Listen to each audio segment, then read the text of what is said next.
सवाल पे सवाल बस औकात समझाने के लिए अच्छा होता है। तो उन्होंने पूछा क्या अमा सालकत तरीक़न ज़ा शौक़िन, कभी ऐसे रास्ते से गुजर हुआ जो हर तरफ से खारदार झाड़ियाँ हों, ऊपर से भी दाएं से भी बाएं से? बला, कई दफ़ा गुजर हुआ। मा फ़अल्ता, क्या किया तूने?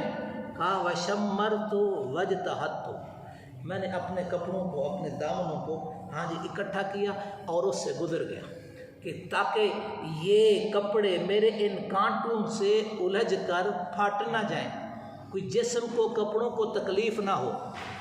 इस तरह अपने आप को गुजारा मैंने। तो उबई इब्न काब ने कहा फ़ज़ालिका तक़वा, यही तक़वा है कि दुनिया में ज़िंदगी गुजारते हुए ऐसे गुजरे कि गुनाहों की आलूदगियों से अपने आप को बचा के, हटा के उधर से गुजर जाना, यही तक़वा है।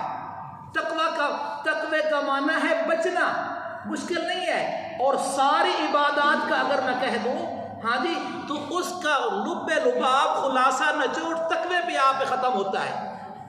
आज जब मुझे याद है, लेकिन बात लंबी ना हो जाए, तो सारी इबादत का, सारे अहकामात खुदाबंदी का जो मनशा है, जो मकसद है, वो तक़वा है। अब तक़वे का माना है बचना। इसका मतलब ये नहीं है कि हम सारे के सारे अबू बकर सिद्दीक बन जाएं। मुश्किल है। अबू बकर सिद्दीक ने तो नबी का बचपन देखा, लड़कपन देखा, जवानी देखी, खुशी देखी, गमी देखी, तिजारत देखी, सफ़र देखा, दिन देखा, रात देखी, मामलात देखे। उमर बिन खत्ताब है, अब सहाबा है, उन्होंने तो सबसे बड़ी बात है आका अलैहिस्सलाम के चेहरे को देखा, फरिश्तों को उतरते हुए देखा, कुरान के नुज़ूल को देखा। उनका ईमान इतना हो गया, फरमाया एक ऐसे, जैसे मेरे ये हाथ है ना, ऐसे एक हाथ में ऐसे जन्नत आ जाए, ऐसे जहन्नम आ जाए। जो बात नबी सल्लल्लाहु अलैहि वसल्लम से सुनी है, अगर जन्नत को देख ले तो हमारे शौक़ में इजाफा नहीं होगा। वो इजाफा जो हो चुका है वो आका अलैहिस्सलाम की बात से हो चुका है। और जहन्नम को भी देख ले तो हमारा खौफ ज़्यादा नहीं होगा, जितना कि नबी सल्लल्लाहु अलैहि वसल्लम की बातों से खौफ पैदा हो गया, खौफ उतना ही रहेगा।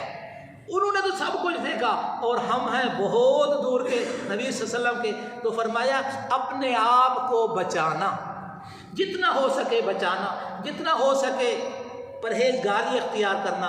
और बग़ैर परहेज़ के तो डॉक्टर भी कहते हैं इलाज नहीं है।